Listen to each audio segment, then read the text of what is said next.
Prices are going up. Sales volume is still really low. We have two completely different markets happening at the same time, and this is your Toronto real estate update. Welcome back to the channel. My name is Tom Storey. I run a real estate team that focuses here on the city of Toronto, and in today's video, I'm going to do my best to break down everything that's going on in the wild world of real estate. If you learn anything new today, all I ask is hit that like button. It really does help the channel. If you haven't already, make sure to subscribe because we're almost at 13,000 subscribers. And like always, if you're watching this video, it's probably because you're interested in the Toronto real estate market. If you want to talk to an expert about your specific situation, you can go into the first link in the description. Toronto real estate has been split into two very different, distinct markets. You have the housing market on the freehold side of things with semi-detached properties, detached properties, freehold townhouses that have extremely low inventory. They're still selling at very, very strong price points.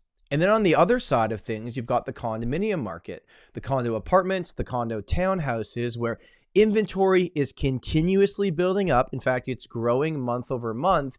But prices haven't fallen yet. They're still kind of hovering. It's a market that's very difficult to give general advice and very misleading. If you just read a news headline, you might make up your mind about something. So let's dig into the numbers. First things first, this is the new favorite chart I will probably show on every market update video I do. This goes back to 2020 and just shows you what's happened with average sale price. You can obviously see here in the peak of 2022, we capped out there. It dropped off. It came up again. It dropped off, came up again. And at the beginning of this year, we are right here.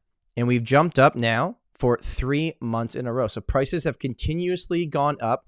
Even when you look up at the top here, that blue line, that's where the overnight rate is at. So even though we haven't had that rate cut yet, the average sale price in the city of Toronto continues to go up. Perhaps that's encouraging to you if you own real estate or if you're someone that's been sitting on the sidelines waiting to get, and you're like, well, what gives here? What's it gonna take for prices to actually drop off? Let's take a look at the year-over-year numbers for April of 2024. So we had 7,000 sales. That's about 5% less than what we saw in 2023. Now, April of 23, the market actually really did start to pick up. It was doing a lot better than it was earlier that year, similar to what we've seen this year. But this is the number that's making all the headlines, and it should for good reason. I'll break down where these listings are actually coming from. 47% more new listings in 2024 in April than there was in 2023. And that puts our active listings at 18,000. This was hovering at 14, 15,000 not that long ago. And I've said many times on this channel, this gets to 25,000, you're going to see serious pressure on prices, but there's something different happening this time. So average sale price year over year was up 0.3%. Not a lot to talk about there. Let's get into the key data points that I think are actually interesting. So sales volume's down 5% year over year from April to April. Okay, that kind of makes sense, not a big deal. But the new listings being up 45%, that's a big deal. Your month over month increase in average sale price from March to April 24 was 3%. And the number that no one's really talking about, but if you look at the average sale price at the end of January versus the average sale price at the end of April, we're actually up 12%. But hold your horses. Don't be fooled by that 12% number, because all of that growth is really happening in two different asset classes. So let's break down what's happened with average price and median price so far here in the city of Toronto. Let's start with semi-detached. This is a segment of the market that has extremely low inventory. Everybody wants to buy semi-detached homes in great neighborhoods, and they're getting multiple offers still. And I know that 16% growth number looks really, really big. If you look back to other years, a lot of the growth does happen in that run up into the spring market. So this could level off through the rest of this year. Right? It's not going to go 30% up this year by any means. But you started the year under 1.2 million. And as of April, we're at 1.365. So it's gone up in average price. It's also gone up in median price from January. Detached pricing is very similar, actually. If you look at where we started the year, we were really low because the sales volume was not really there, right? We had more than double the amount of sales happen in April that we saw in January, with an average sale price of over $1.8 million. And you can see on the median sale price as well, detached has gone up. And in a second, I'll show you why this has happened with semis and detached. And this may look like a big number from January, but if you went year over year pricing, it's really not that much of a difference. We just ended last year kind of sluggish, and that's why it looks really big. Condo townhouses are up 7%, started the year at 842, and right now we're at 904, up in median price as well. And you can see a trend here, right? Not only are the prices going up, but the total number of transactions are going up as well.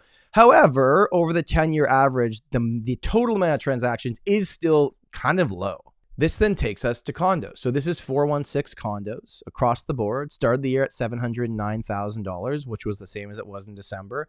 Jumped up to 726, not really a big jump. Then 729, and then April we had 766,000 and 1,300 condos selling in the 416 area code. So you got that 8% increase in condo prices since January. Here's why the prices are doing what they're doing, because I think it may actually be surprising to people and all the negativity out there of like what's going to happen, what's not going to happen, interest rates, decreases, unemployment, all those things. If you look at detached housing and semi-detached housing, we have under 2 months of supply.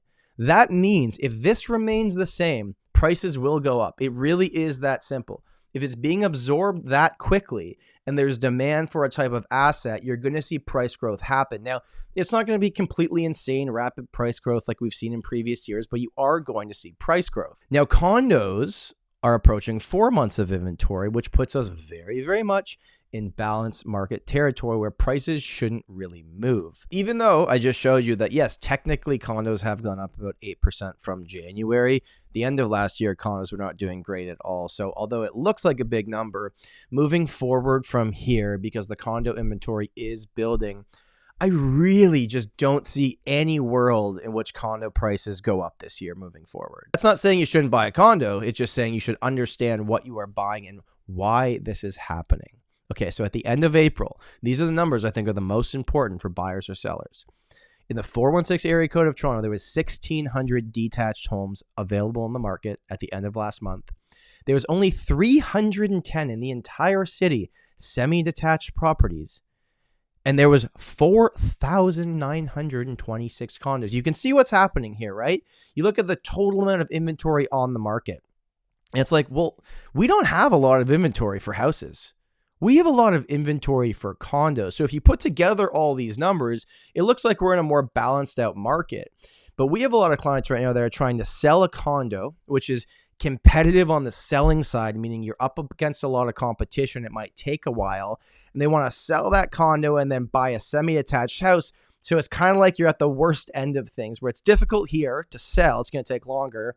And then when you buy, you might be up against more competition. So moving forward into the spring and summer market, if we're looking at predictions on what prices are going to do, freehold prices, if nothing changes with inventory and it holds for the next 2, 3, 4 months in a row, you will continuously see prices go up. Again, I don't think it's going to be a massive increase, but the supply is just too low, and we know the demand is there because people buying these properties typically already have equity for the property that they are coming from.